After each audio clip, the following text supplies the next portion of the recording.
Hello friends, welcome my YouTube channel. Today we are going to learn class 7 subject English topic 2.2 Two Fables. विद्यार्थ्यांनो, मागील व्हिडिओमध्ये fables means काय हे या ठिकाणी मी एक्सप्लेन केलेलं होतं. फेबल्स मीन्स दंतकथा. मग आता या लेसनमध्ये आपल्याला दोन दंतकथा या ठिकाणी आपल्याला लर्न करायच्या आहे. त्यातली फर्स्ट फेबल आहे the two friends and the bear. The two friends and the bear म्हणजेच मित्र आणि अस्वल. फ्रेंड्स मित्र, बियर म्हणजे अस्वल. मग या ठिकाणी इथं चित्र पाहू शकता तुम्ही. हे दोन मित्र आहेत आणि एक बियर आहे. मग या कॅरेक्टरचा यूज करून ही स्टोरी या ठिकाणी तयार केलेली आहे. आता या ठिकाणी आपण स्टोरीला स्टार्ट करूया. Two friends were travelling together through a wood. एके दिवशी दोन मित्र हे एका जंगलामध्ये प्रवास करत होते. वूड म्हणजे जंगल. दोन मित्र एके दिवशी जंगलामध्ये प्रवास करत होते. When suddenly they came across a bear. अचानक त्यांना त्या ठिकाणी एक बियर दिसला म्हणजे अस्वल दिसला. द बियर सॉ the travels and rush out upon them. आणि तो जो बियर आहे, तो जो अस्वल आहे, तो अस्वल त्या झाडाझुडपांमधून इकडं तिकडं फिरत होता, प्रवास करत होता. One of the travellers was good at climbing trees. त्याचप्रमाणे त्या ठिकाणी आम्ही झाडावरही चढत होतो आणि इकडे तिकडे फिरत होतो. Without waiting for his friend. मित्राची वाट न बघता he caught hold the branch of a near tree.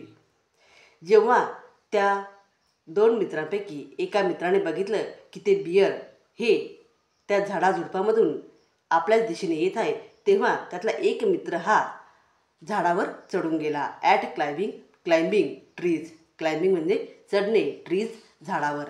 एक मित्र हा झाडावर चढला. Without waiting for his friend. त्याचा मित्राची वाट न बघता. He caught hold of branch of a near tree. त्याने झाडावर चढला आणि झाडावरील ज्या फांद्या होत्या त्या फांद्यांच्या मध्ये तो लपला. अँड हिड हिमसेल्फ अमंग द लिव्ज. आणि त्याने स्वतःला त्या झाडाच्या फांद्यांमध्ये लपवलं. The other did not know what to do. आता जो दुसरा मित्र आहे त्या दुसऱ्या मित्राला वाटलं मी काय करू, हा तर चढला झाडावर. He had heard. त्याने बी त्याचा आवाज ऐकला. That bear do not bother with dead animals.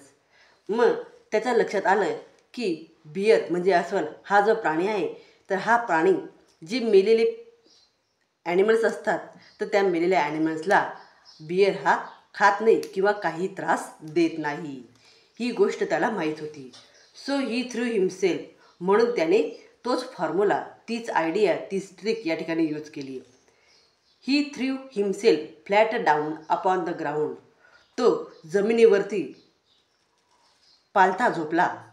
With his face in the dust. आणि जमिनीवरची जी धूळ होती ती त्याने त्याच्या चेहऱ्यावर लावून घेतली. The bear coming up to him. तो आता जमिनीवर या ठिकाणी झोपलेला आहे. या चित्रामध्ये तुम्ही पाहू शकता की हा जो मुलगा आहे तर हा या ठिकाणी पालथा झोपलेला आहे आणि चेहऱ्यावर त्याने डस्ट लावलेली आहे. The bear coming up to him. Bear त्या मुलाजवळ आला. Put it muzzle close to his ear. त्या बियरने त्याच्या कानाजवळ गेला आणि तो काहीतरी आवाज करू लागला. And Snape. त्याने त्या गुरगुरण्याचा आवाज त्या झोपलेल्या मुलाच्या कानाजवळ केला. But the man lazy very quietly on the ground. परंतु तो जो दुसरा माणूस होता किंवा तो जो दुसरा मित्र होता, तो मुलगा होता, तर तो त्या ठिकाणी अगदी शांतपणे पडून राहिला. त्याने आपला श्वास थोडा वेळ रोखून धरलेला होता. And did not even breathe. तो श्वास त्या ठिकाणी घेत नव्हता. म्हणजेच जर माणूस झोपलेला असला आणि त्याने त्या ठिकाणी श्वास घेतला नाही तर एक प्रकारे तो व्यक्ती मेलेला आहे असं त्या ठिकाणी लक्षात येतं. At last with a growl it shook its head and slouch off. मग त्या बियरने त्याच्या कानाजवळ गुरगुरला आणि बघितलं की याचा श्वासच चालू नाही. म्हणजेच हा जो व्यक्ती आहे, हा जो मुलगा आहे, तर हा या ठिकाणी मेलेला आहे असं त्या बिअरच्या लक्षात आलं.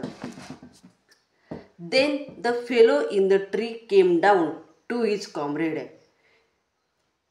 जो झोपलेला मित्र होता, झोपलेला माणूस होता, तर त्या झोपलेल्या मित्राचा मित्र हा झाडावर बसलेला होता. तो वरून पाहत होता की खाली काय घडत आहे. अँड लाफिंग, आणि मनातल्या मनात तो असला, said, what was it that master brain whisper to you. मग तो झाडावरील मित्र हा त्याच्या मनातल्या मनात कुजबुजू लागला की मास्टर ब्रेनने याच्या कानामध्ये काय सांगितलं. मास्टर ब्रेन हे बिअरला साजेसं असा वर्ड आहे. मास्टर ब्रेन म्हणजे मिस्टर बिअर. मग हा जो बिअर आहे, या बिअरला मास्टर ब्रेन म्हटलेलं आहे. तर या ब्रेनने मास्टर ब्रून याने या झोपलेल्या मित्राच्या कानात काय सांगितलं असा तो झाडावरील मित्र त्या ठिकाणी मनातल्या मनात विचार करू लागला. He told me, said the other. त्याने मला नाही सांगितलं, त्याला काय सांगितलं. Never trust a friend who desert you at a pinch. मग ज्यावेळेस अस्वल हा त्या ठिकाणाहून निघून जातो आणि निघून गेल्यानंतर झाडावरील मित्र हा खाली येतो आणि खाली आल्यावर तो जो झोपलेला मित्र होता त्याला उठवतो की बिअर निघून गेला, उठ आता. मग तेव्हा तो म्हणतो की अरे, मास्टर ब्रूनने तुझ्या कानात काय कुजबुजलं. मग त्यावेळेस तो मित्र सांगतो की त्याने माझ्या कानात अशी कुजबुज केली, never trust a friend who desert you at a pinch. कधीही अशा मित्रावर विश्वास ठेवू नको जो संकटाच्या वेळी तुला एकटं सोडून पळून जातो, असं त्या मास्टर ब्रूनने माझ्या कानामध्ये सांगितलं. तर कशा प्रकारे एक मित्र हा दुसऱ्या मित्राला अडचणीत असताना एकटा सोडून पळून जातो, म्हणून असं कधीही करू नये. तर मित्राने मित्रासाठी धावलं पाहिजे. पण इथं मात्र अपोजिट झालं. हा मित्र पळून गेला आणि त्याला मात्र एकटं पाडलं.